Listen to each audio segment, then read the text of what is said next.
Hi, everyone. I'm excited to have you here for episode 830 of the People Behind the Science podcast. I'm your host, Dr. Marie McNeely, and this week we are revisiting our conversation with our guest, Dr. Karen Daniels. Listeners, Karen and her lab investigate the physics of how materials change state. So, for example, from solid to fluid, how they deform, and how they may ultimately fail.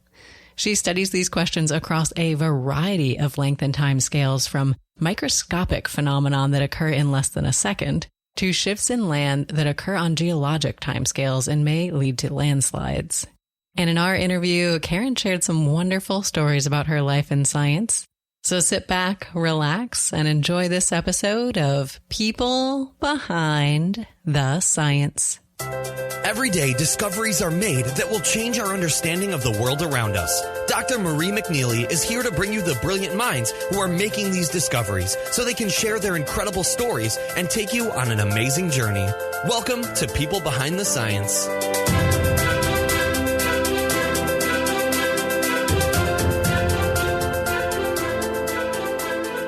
Hello, everyone, and welcome to People Behind the Science. Today, I am delighted to be speaking with our guest researcher, Dr. Karen Daniels. So, Karen, welcome to our show today. How are you? Good. Thanks for having me on. Well, thank you so much for sharing some of your time with us today. We're excited to learn more about you and your work. But before we dive into our official interview questions, let me first start by telling our listeners a little bit about your background. So, listeners, Karen is a professor in the Department of Physics at North Carolina State University. She received her bachelor's degree in physics from Dartmouth College. She then worked for about 3 years as a science teacher at St. Anne's School in Brooklyn before enrolling in graduate school at Cornell University, where she earned her PhD in physics. Karen then conducted postdoctoral research at Duke University before joining the faculty at NCSU in 2005. Karen has been awarded a fellowship from the Alexander von Humboldt Foundation to support a year-long sabbatical at the Max Planck Institute for Dynamics and Self-Organization in Göttingen, Germany. In addition, she was the recipient of a National Science Foundation Early Career Development or Career Award, the Equity for Women Award from NCSU, and the Leroy and Elva Martin Award for Teaching Excellence. She's also been named a Fellow of the American Physical Society. And Karen, today we are looking forward to learning more about you as a scientist, but also more about your life in general as a person. So can you start by telling us what you like to do when you're not doing science? So I just got back from a wonderful trip to Europe, which is one of the things I like to do, to travel. I'm fortunate that my job tends to take me cool places. So when I travel, some of the things I like to do are to find mountains to hike in, eat good food, learn new foods that I then try to reproduce when I get back home. I've been traveling around. I like to do things like read books and knit and enjoy interacting with new people and new places. Amazing. So where were you in Europe recently? This was quite a long trip. So it started with a conference in Pamplona where I was fortunate that was tied in where we could stay and see the running of the bull. I was then in Dresden, Germany, running a workshop, and then took about 10 days to travel through Eastern and Central Europe, alternately hiking and visiting cultural sites, seeing where Copernicus studied as a young man, seeing where Gregor Mendel did his work, and then eventually ending up in the UK to visit some colleagues and collaborators there. So it was a nice mixture of work and pleasure. Well, this sounds like an amazing trip. And you mentioned that you also like to read when you're traveling, and I'm the same way. I love having a book with me on the plane. So do you have a particular favorite book that you can recommend for me and our listeners to take with us on our next travel? Yeah, I can actually tell you what I was reading on this trip. So I was reading the last two books of N.K. Jemisin's Broken Earth trilogy. I don't know if you know it or not. I've heard of it, yeah. It's a science fiction / fantasy novel, which isn't necessarily what I read. But what was amazing about it was I never imagined that you could have a work, a fiction, that somehow managed to capture geological timescales. So the Earth's ancient history, and this takes place in the Earth's imagined future. But there has been, over the course of tens of thousands of years of geologic history and how humans change over that time. So a couple of things about the book really grabbed me. So one was the sense of geologic time, and the other was that the book is actually, to a large extent, about our own world, or it's a reflection of our own world, and how the traumas of slavery and racism and discrimination interplay with what happens in a society. Again, this is an imagined society in the future. And the people in the book receive specialty training to fully take advantage of their talents. There's a group of people who are able to interact with the Earth, sort of as geologic forces. which is outside of science. Those people receive special training and the public doesn't understand their role and are actually quite fearful of them. So I think it says a lot of things about our present world, but while being this work of complete fantasy and science fiction. And I guess the other fun thing about it is that she doesn't lay out what's going on from the beginning of the book. It takes you all the way through the book to understand what's going on. So the scientist in me loves puzzling out what was going to happen next. Absolutely. And she's just incredibly creative with language.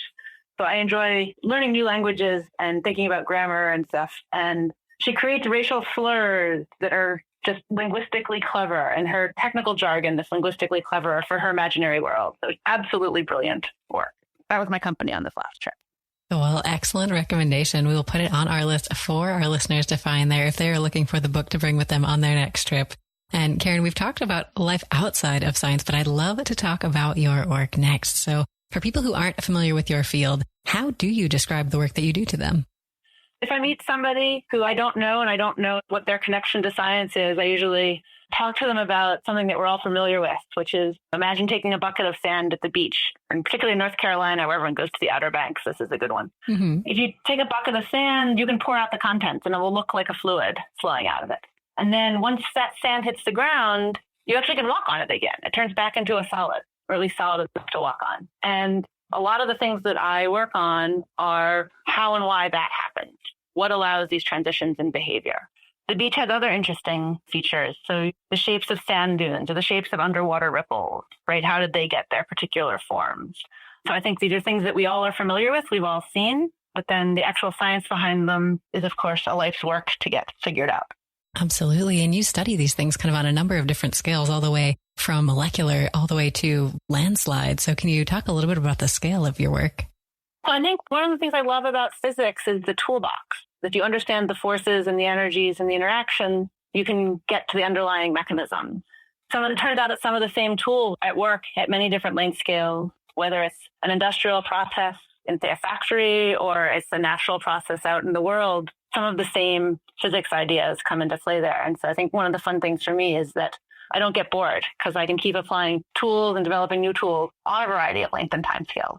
Certainly. Well, I look forward to talking about some of the projects out of your large portfolio from your laboratory as we go through our conversation today. But let's pause for a moment and talk a little bit about motivation. You mentioned that some of these elements of the research that you do are particularly exciting for you. And I think for a lot of scientists, the kind of curiosity, the wonderful work they're able to do is inherently motivating. But I love collecting quotes and sayings and little things that can keep me and our listeners motivated. So Karen, do you have a favorite of yours that you can share? Yeah, so I actually was thinking about this morning. Wasn't sure what I was going to say. And then as I walked into my office, I'd forgotten that my favorite quote was right on my office door, and I see it every day. Oh, perfect. I guess that's why I put it there. So Ellen Johnson Sirleaf, who was the president of Liberia for a number of years, she stepped down about a year ago, has a fantastic quote that is, if your dreams do not scare you, they are not big enough. Ooh. And I like that because I often do get scared of my own dreams, and it can be overwhelming that the ways to fail are more numerous than the ways to succeed, or sometimes feels that way. So I love that she accepts that and embraces that. Definitely. And taking small steps can feel very safe, but you want to take those big leaps that are the big, scary dreams. So, well, and maybe you don't take it as a big leap. Maybe you only ever do it as small steps, but you still can have the giant dream. Gotcha. I love it. Well, fantastic quote, Karen. And listeners, we'll have to add this to our own list of favorite quotes. And we talked about this one person who made this inspiring quote for you. And I love talking about the people who have inspired or just had an impact on scientists. So when you look back over your experiences, Karen, are there people who really rise to the top as mentors or role models or just people who influenced you? Yeah, so it's funny. I thought about this question ahead of time, and I think I came to the conclusion that I'm not a one role model person. Mm-hmm. We're all flawed. We hold up ideals of people and then they let us down. That hurts a lot. In fact, I think I've inspired mostly by the fact that I've come into contact with so many different people over the course of my career who at that moment have provided the thing I needed to get to the next step. And these can be students. These can be colleagues younger than me. They can be senior people who have Nobel Prizes, right? There's so many role models out there that take so many shapes. And I love the way that they've all touched me, either as inspiration or as examples of what not to do, right? People I can turn to when I need advice. But I don't think I have one role model. That's something that's just not how I think about the world. Gotcha. So are there certain maybe traits that you've picked up from people over the years, or maybe traits not to do that you've picked up that you kind of impart to some of the people that you mentor in your laboratory and in your classes today? Yeah, and all the people that you think of as the mentors, your parents, your PhD supervisor, all of them have given me things that I feel happy to be able to pass on. Even little things like the joy that my parents took in doing math with me and teaching me to build things. And that not all students at the start of college had parents who did that with them. And so maybe I need to be the person that teaches them that joy. Or really advanced colleagues who have great wisdom and were finally able to explain something to me so that I understood it for the first time. Then when I internalize that, how do I hand that back out? But yeah, I think it's all different scales. People provide information or small comments. I got a thank you note this morning from a program we ran on Friday for high school girls, and that helps keep me going. These can be really small things, but I think they matter a lot. Absolutely. So Karen, can you tell us a little bit more about some of the programs and some of the outreach activities that you do? So on Friday, we had a fantastic event. We had several dozen high school girls from around the Raleigh area come to the physics department, and they went into some of our research spaces and got to use spin coders and materials testing equipment and electronics and to actually sit side by side with PhD students and PhD scientists and see what we do. And again, I think it's something that I got to do as a kid. I was fortunate that I had parents and relatives who were engaged in STEM fields. And so I was never unfamiliar with science labs. I knew what they looked like. They were never intimidating to me. So the hope is that these girls would take away some sense of the joy and fun of being a scientist who has all the best toys in order to ask and answer their questions. So that was an all-day event on Friday. And it was great because so many people in the department took part. And it was a huge diversity of volunteers and of students. And it was tremendous fun. So this is a great thing that I have the opportunity to do because I have these resources. I love it. Well, it sounds like a phenomenal event and a great opportunity for those students who are able to participate in it. And you hinted that your family might have been part of the reason you got excited about math and science early on in your life. So can you talk about some of these early memories and maybe what first sparked your interest in these areas? So I think I was a math kid first before anything else. I mean, I just loved getting to do math. And I'm not a mathematician now, but I use math every day. So I think that's been there from the beginning. As a young child, I knew how to build stuff and make stuff. We did a lot of things with our hands at home, whether it was woodworking or cooking. So if I look back, that's the perfect education for an experimental physicist. You need to use your hands and do math. Mm-hmm. But if I look back at what kinds of science I liked as a kid, it's not at all obvious what I was interested in. We had speaking of outreach events, the Brooklyn Botanic Garden had a wonderful program for elementary school kids. And my elementary school best friend and I used to go there and try to do experiments on Venus flytraps. Oh, wow. Which I think mostly resulted in us killing an unconscionable number of Venus flytraps. Oh, no. But I love the fact that they taught us how to do an experiment. We really wrote down like our notes and our data and made me feel like I was actually doing science. When I was a kid, my dad worked for IBM. So we had an IBM PC really, really early, right when they came out. And I immediately started learning to computer program. I almost don't remember a time when I didn't know how to program a computer. And this is a very unusual circumstance. By the time I was in middle school, I think I was enamored with my uncle's microbiology work that I had seen earlier in his career. And I started a whole experiment in one of the classrooms in my middle school that involved bacteria and agar plates, and they were so disgusting to me that I flushed them all down the sink. And I ruined my experiments just because they smelled, which... It happens in science, yeah. And regretted it afterwards. By the time I was in high school, I think Stephen Hawking's Brief History of Time came out when I was in high school. And I remember reading it on an airplane. Again, I was traveling and reading a book. And the woman next to me asked what I was reading. And I tried to explain to her what a black hole was and what a light cone was and all these ideas. And I can't even imagine what this poor woman got off the plane, what she said to her family about the 16-year-old who'd sat next to her and babbled on for an hour. At that point, I had no idea, especially the fact my dad had a PhD in physics. I don't think I had a sense that you could become someone like Stephen Hawking who asked questions and just looked for the answers, right? I think that's a really hard thing to understand could even exist as a job. So I went off to college and I was going to be an engineer because it seemed like building things and math and creativity, everyone was like, you're going to be a fantastic engineer. I took physics classes as prereqs for that, and then I never made it to the engineering department. Oh, wow. I just kept taking more physics classes and then eventually declared a major and was off and running. And of course, I work with engineers now, and so I'm glad that I was at least a little bit right when I was 17. But if you look at the project I did in college, I was all over the map also.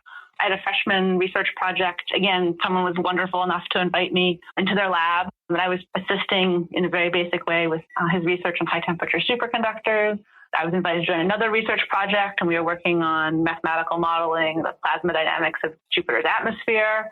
I had a summer internship tracking near-Earth asteroids, right? So this does not sound like somebody at this point who knows what she wants to do with her life. By the time I graduated from college, I had dabbled in just about every science out there, was certainly considered myself a physicist, but really had no sense of what I wanted to do.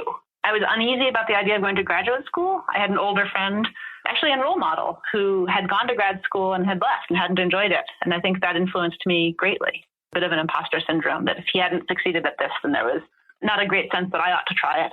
And he was loving his first year teaching. So I think inspired by that, I did not take the graduate record exams. I just went off and found a fantastic job teaching and was pretty happy doing that. I got to live in New York City as a broke young person and have a ton of fun. Mm-hmm. I taught physics and astronomy in middle school physical science, and I think gained a lot of confidence that this was a field that I loved. Oh, cool. And also gained a lot of confidence that I didn't know that much physics. And that if I was, that really there was more to know. Mm-hmm. Right? It was so easy for students to ask me questions that I didn't know the answers to and didn't even know how to answer. And at the time, my then boyfriend, now husband, was a graduate student. And I was seeing what fun it was to be a grad student, that you could just set about answering questions. And it would take years to get to the answer, and that was okay. And so I went off to grad school. And I think sometimes I was right. I never settled down on one topic. I love things that involve the natural world. I also love clever engineering and beautiful design. I like using math. I like using computers. I like doing experiments. And I think I found that being a physicist lets me do all of those things, and I don't ever have to settle down. Definitely. My journey has been a random walk. I think I've been okay with that. Absolutely. So was it difficult, Karen, though, in graduate school at least, to hone your interest a little bit to make your dissertation? It's interesting. I was perfectly focused on getting my dissertation research done. I loved it. I had a project that made sense to me and I adored, and I was always excited to be working on it. And it was actually pretty focused. My dissertation was remarkably focused, but that doesn't mean that's the only thing I did, right? I was, even at that time, playing with the idea of getting involved with geophysics, and I went off to a summer school where I learned a bit about geophysical fluid dynamics and realized that if I went down that route, I understood what the big questions were, but that I thought they were more best addressed by modeling and not experiments. At that time, I think I disagree with that now, but at the time, that's what I thought. So I decided not to go down that route for a postdoc, but I was always already dabbling in other things. So I actually was pretty comfortable with just settling down to do my thing on my PhD. I don't know if I thought about the fact that I missed dabbling in different things. I was certainly going to seminars all the time, hearing about different people's science. I think that satisfied me at the time. I got jealous that somebody else has a cool project. Research envy. Right? Yeah. Like, oh, their project is so cool.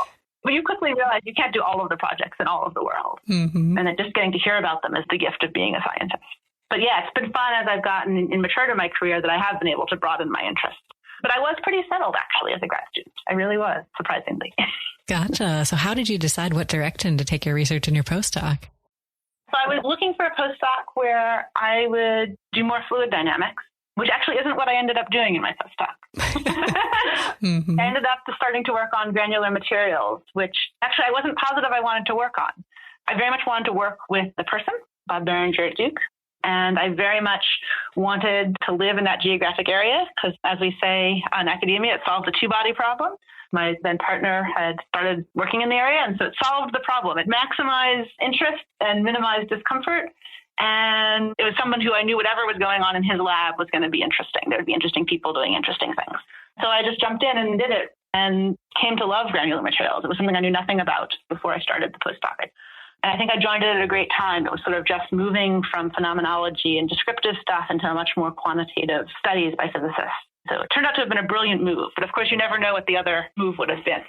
Well, it sounds like you had a great career journey in these early stages of your career. And then I suppose an opportunity popped up at NCSU. So can you tell us about it?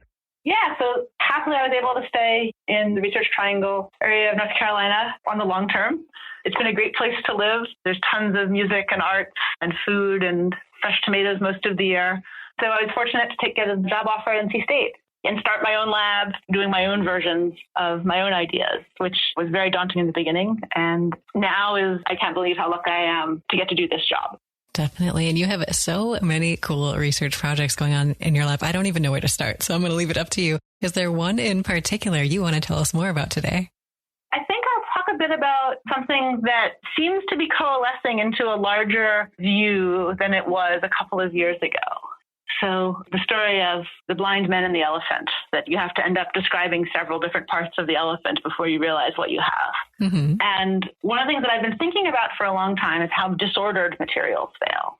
If you think about, you get a form in the mail, it has a perforation where if you tear it, it's supposed to rip along that perforation. So that was designed to fail in the correct spot. If you have fractures in brittle objects, they make very sharp cuts. Or if you have the Rice Krispie treats of the world that sort of fail in a more oozy way, which we call ductile. Right. So many disordered materials, they can fail either one way or the other, and they matter a lot. This is why landslides and earthquakes happen. This is why medical devices might fail. Teeth, bones, right? It all scales. Materials that aren't made of crystals fail. And my particular interest has mostly been granular materials, just particles, things like sand. And over the course of the last while, we've started figuring out that can we predict small things about it? So can we say that this is a material that's evolving towards failure and that at some time in the future, we think it's going to fail? Or we've been working recently with disordered, almost like lace-like structures, so networks of beams, and figure out in which locations they will fail. And often, if you think about landslides, it's been sitting on the hillside, slowly creeping downhill for a long time. Over geologic times, things creep downhill. But then someday, something happens, and suddenly it's a catastrophic failure. And the whole hillside gives way. So what is the boundary between those? And what can we say either statistically about when and where things are going to fail? What can we say about the mechanisms by which they're going to fail? And we're going to get to the point where we can either make useful predictions about when things are going to happen or design things that will fail in a particular way. So that if you want something to break up cleanly, or if you want something to absorb a lot of energy and break up slowly, like you can make these things happen. Mm-hmm. It's fun to think about failure too, right? Because I'm going to try to be a success at failure. Right. And sometimes you're going to be a failure at finding where these materials fail too, right? So this is a classic engineering problem, how things fail. And it has such importance. And yet there's so much to be learned about classifying that these classes of behavior are actually similar to each other. And if we learn about one, we can apply it to the other. That is what I'm most excited about.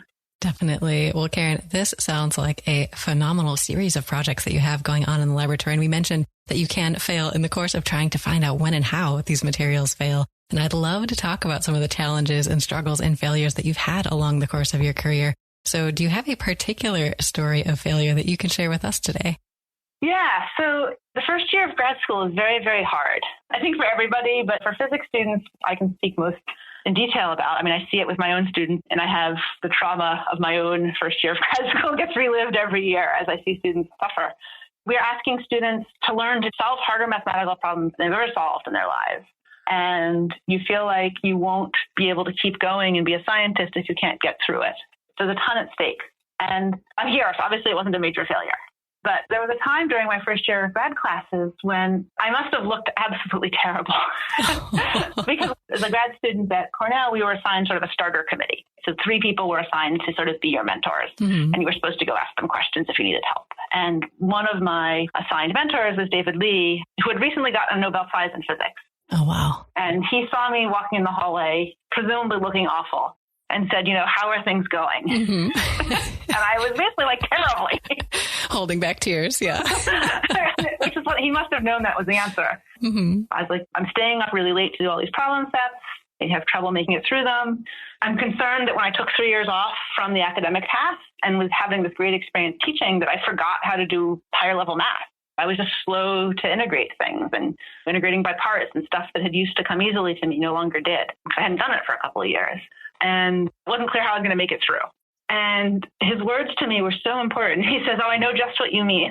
He had spent time away from the academic path to fight in the U.S. Armed Forces and described to me coming back from having served, having the same feeling that he'd forgotten all of his math and it was harder than he remembered. And was he going to make it through? And of course, he did make it through, right, quite spectacularly. And that small comment then really helped me remember that hard is not impossible and that everyone thought it was hard, and just keep working at it. A huge struggle. A lot of people struggle with imposter syndrome. Am I good enough to be here and whatnot? And hearing that hard and impossible were not the same thing was exactly what I needed to hear at that moment. I have told him how much that meant to me. And I think even really remember having that conversation. But it speaks to the power we have as mentors to say those words the moment they need to get said and hope that somebody is there to say them. Absolutely. Well, it sounds like you were able to make it through this difficult time in graduate school. And I know a lot of graduate students out there get to this point, and different points in their graduate career. It might happen multiple times where you wonder if you're going to make it through. And you mentioned that this mentor kind of being there at a key moment helped keep you going. Were there other things that really helped you push through that difficult time? The fact that I was joining a lab during my first year was tremendously helpful to me. And I wish more grad students get into a lab early on in their PhD careers for this reason. So I could see that the people who were a couple years ahead of me were doing a lot better. They had different struggles, like their experiments didn't work, but that they had made it through the classes. And so having a peer group mattered a lot.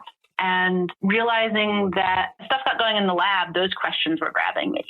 So it was easy to see why I was doing this hard work so that I would be able to have the skills to continue on in my project. I think also for me, it was very valuable, ironically, that I knew how to quit. I'd had a teaching job that I'd enjoyed. So I was only doing grad school because I wanted to. And if it really did get too hard and I really didn't like it, I could quit grad school and go back and find a job. And I think that when students go directly from undergrad to grad school, depending on the experiences they've had, have they had jobs that they loved? And I think having had a job that I loved meant that I was able to surf over some of the difficulties, knowing that it was optional, that I was allowed to quit, and that I even knew how to quit. I love it. Well, thank you so much for sharing how you worked through this difficult time in your own career. And hopefully it will help some of our listeners out there as well. But we'd love to hear about some of your many successes as well, Karen. So do you have a favorite success story you'd like to share with us today? It's the little successes that matter, that you're working on a problem and you don't know the solution and then somehow you figure it out.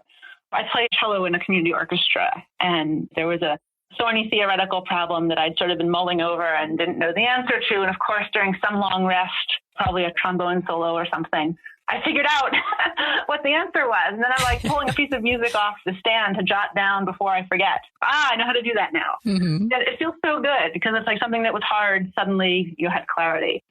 Recently, one of my own graduate students, we spent over a year just not understanding some of the results from his experiment. We were plotting a graph and the line was supposed to have one sign and it had the opposite sign to what we expected. And we think it's the data analysis. We think it might be the computer codes we wrote to process the data. And we go back and forth and we can't figure it out. So we put the problem aside, we come back.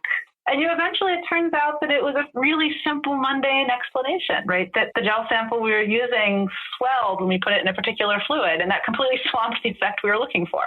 So everything was growing longer instead of getting shorter. And that was our sign error. And it feels so good when you finally understand that thing. And I think you skip between these mountains and these valleys, and sometimes the valleys are a little too long. This one seriously had me worried, but there it was on the other side. We did figure it out. And I think the more I stay as a scientist, the longer my patience becomes, that I'm okay, inhabit an uncomfortable sense of failure, knowing that I will get it figured out. Maybe not tomorrow. Sometimes these things need to simmer on the back burner for a while before you can put them together.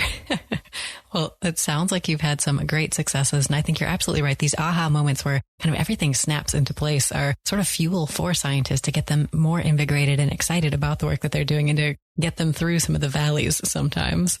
Yeah, I think we're often impatient because we're hungry for the answer. Right. But it's a combination of patience and drive gets you through this complicated landscape. Absolutely. And you mentioned earlier in our conversation that your work often takes you to different places around the world to go to conferences, to work with collaborators, things like that. So do you have a favorite example that you can share with us of a place that your work has taken you? The best trip I've taken as a scientist was spending a sabbatical in Göttingen. I had the opportunity, funded by a wonderful fellowship that the German government has from the Alexander von Humboldt Foundation, to spend a year working on a project at a Max Planck Institute there. And Göttingen is famous among physicists. So many great scientists lived there. It was founded as a university that was meant to not be in the tradition of monastic and religious education, but was founded with a modern outlook in the 1700s. So this would be a place where people would do serious research into secular subjects. So there have been so many scientists who live there. So you walk around town and there's plaques about discoveries and who lived where, and that Ben Franklin visited. And this was also a place that had bad history. I mean, Noether was told that she couldn't be on the faculty because she was a woman, and her mathematical work forms the foundation of huge parts of physics. It was a place where the Nazis kicked people out. So it had both good and bad history, but it was just, the whole town was a celebration of the questions that I was asking. And being in the center of Germany, it had the great benefit that all of the high-speed rail lines crossed there. So you could get absolutely anywhere for a weekend trip. Oh, cool. So my husband and I were able to travel to a tremendous number of places and see a tremendous number of things on weekends while doing amazing science during the week. And one of the things that academic scientists have a chance to do is to take these sabbaticals and to just leave their life behind for a little bit and go try on a different life for a year. And that is a tremendous gift to be able to do that. Absolutely. And to be able to sort of explore the area for a full year is amazing. Do you have some maybe particular places or things that you did that stand out in your mind as just wonderful memories? So the people that I knew there were tremendous. They were from all over the world and had come there to study together. And we would just talk about science at lunch and culture. And one of the things that came up during one of those lunchtime conversations was this crazy kind of German cheese that was only made in one town anymore, in Würschwitz in Eastern Germany. And Ron Brinkman, who was my colleague there, was describing to me that, believe it or not, the cheese is immersed in a wooden box that is full of a mixture of flour and mites, little arthropods. Ah, delicious. And that the cheese, instead of being preserved by microscopic fauna, was actually preserved by slightly larger millimeter scale. Mm-hmm. And the mites would sort of eat away at the edges of the cheese and dry it out and thereby preserve it. And the whole bin of wiggling mites and flour behaved like a fluid, not like a solid. So it was a colony of living organisms that if you poked it, flowed. So I had to go see this. So 5 of us set out in a car journey across Germany. There's a museum there where you can visit it and you can eat the cheese, which has mites on it when you eat it. They don't all come off. Ooh. And got to play with the material. And in fact, this is now 5 years ago. We're working on writing up a paper now where we've worked on understanding this. So how is it that small organisms wiggling around inside a bed of grains can fluidize it so that it flows like a liquid instead of standing up like a sand pile? So it's actually turned into a piece of science, but it's this mixture of culture and adventure and everything else led us on that trip. And I think by going to new places and meeting new people, this is the kind of thing that happens. Oh, this is amazing, Karen. Did you try the cheese? I did. There's 2 versions of it. One is flavored with cumin seeds, or actually I think they were caraway. And it was more flavorful than the one that didn't have it. Not a terribly exciting cheese. It's a little bit bland. I guess the benefit was historically that it was dried out enough to be preserved for many years. So in times of famine, it was supposed to be a very valuable thing to have. I'm very fond of cheeses. I like them a little more pungent than this one was. It was a little on the deep side. Well, this is a glowing review, so I think I will pass on trying that myself. No. But I love that you emphasize the sense of history at this Göttingen Max Planck Institute, because I think that is one of the amazing things that a lot of places in Europe have that we sort of miss in the U.S. And also just emphasizing the great people you were able to work with from all over the world. And I think this is an amazing aspect of science that people may not appreciate, because there are a lot of stereotypes out there about what scientists are like and what it's like to work as a scientist. And I think many of them just aren't true. You get to go on these exciting adventures, like you said, to go discover this flowing living cheese situation, or just interesting things happen in the lab that go contrary to these stereotypes, whether it's traditions or just fun or funny memories that you share. So do you have another example of one of these that you can tell me and our listeners about? So when I was a PhD student, my advisor, Eberhard Bodenschatz, had gotten his PhD in Germany. So he had imported a tradition to our lab at Cornell where you had decorated doctoral hats. So your lab would make you sort of a mortarboard that was decorated with stuff that was emblematic of your PhD. And they would poke fun of you a bit at the same time. If there had been dramatic incidents in the lab, they might appear on your hat. Mm-hmm. And we had never seen the originals of this. They only sort of had been described to us by him. This is pre-Google, so we couldn't Google them. Yeah, you've got to imagine it yourself. Yeah. Just imagine. And they were wonderful. We thought we were pretty good. And then I get to Göttingen and discover that we had underappreciated just how amazing these things could be.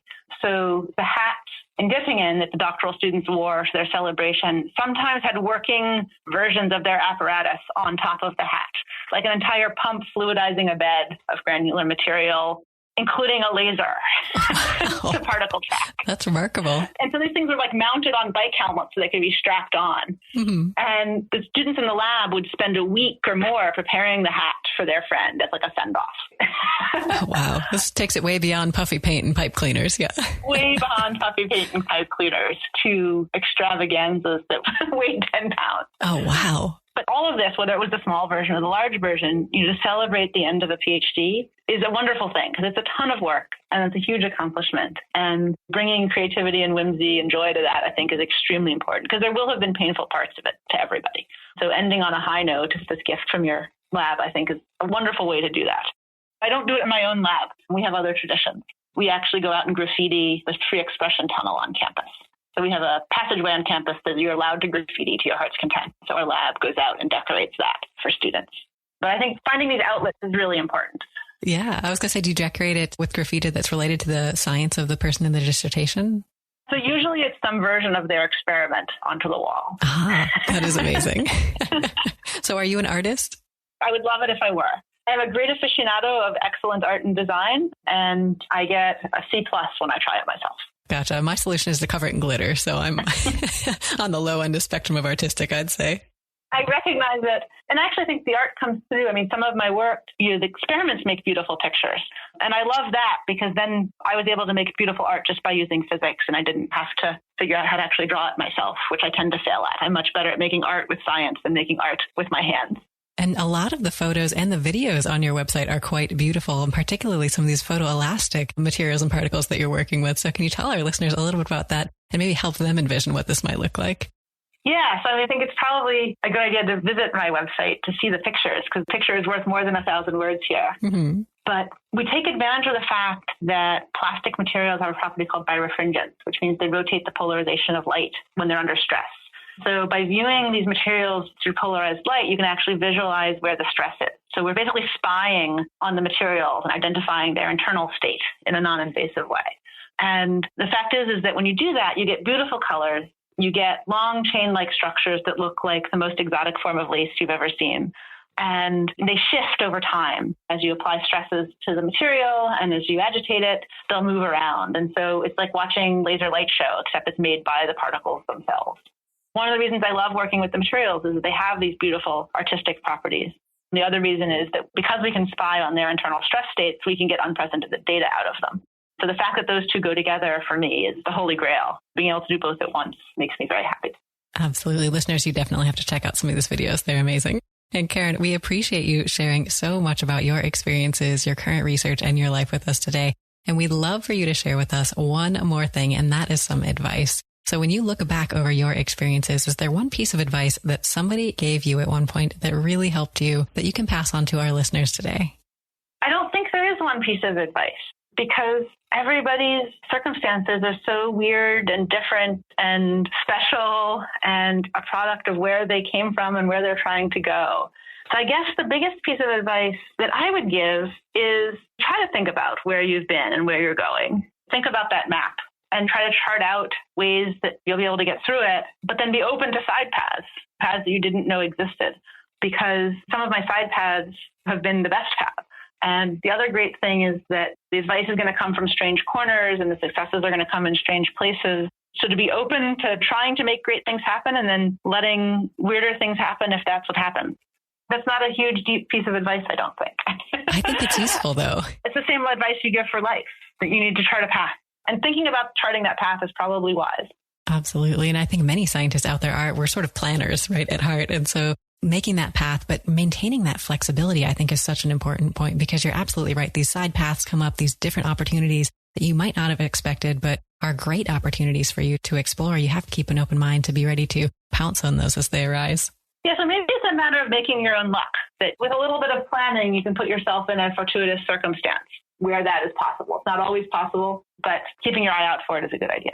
Absolutely. Well, great advice, Karen, for me and our listeners. Is there any last piece of advice or a last piece of inspiration you want to leave everyone with today? I think it would be that you can be yourself while also being a scientist. I think a lot of people's advice is nose to the grindstone, success, A+, all of that. And I think that you can be yourself and do things your way. And there's many different types of success. And to aim for the things that are going to make you happy being a success, not for the things that are obvious types of success. Definitely. Well, fantastic message to share with our listeners today, Karen. We appreciate you sharing your time with us today. But if our listeners want to learn more about you and the great work that you're doing, where should they go or how should they get in touch? I'm on Twitter. So I'm Karen E. Daniels on Twitter. And I love posting about a range of issues there, just pure science that I think is cool, and also about issues of getting groups that have traditionally been underrepresented in physics engaged with it. And I'm happy to interact with people there. I also have a website, which is Daniels Lab, all one word, .physics.ncsu.edu. And like I said, some of the movies there are great to watch. And if you go to my website, you can find out how to email me. If it's a long email that will take time to write, I can be slow to respond, but I will. But yeah, I welcome people getting in touch with me. Perfect. Well, listeners, definitely follow Karen on Twitter. Check out that website and get in touch if you have any questions. And Karen, we really appreciate you taking the time to talk with us today. Thanks so much. It's been great to share some of these stories, and I hope people use them to do their own great things. Wonderful. Well, Karen, thanks again. And listeners, great to have you here with us as well. We'll see you next time on another episode of People Behind the Science.